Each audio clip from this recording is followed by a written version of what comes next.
హర హర ఈశ్వర శంభో శివ శంకర ఓం నమః శివాయ నీలకంధరా శిరసున గంగమ్మతో తనువున గౌరమ్మతో తరలిరా తనివి తీర ఈశ్వరా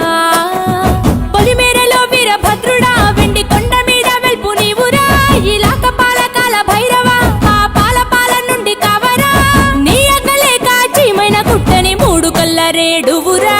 రుద్రం భజే రుద్ర తేజం భజే విభూది భూషణ హర రౌద్రం భజే రౌద్ర రూపం భజే నటరాజ చంద్రశేఖర గంగనెత్తుకొని నేల గొంతు నింపు జంగమయ్య నీవురా ఆది అంతమంటూ లేని స్వామి ఆదిశక్తి తమమ్మ ధరించరా హర హర ఈశ్వర శంభో శివ శంకర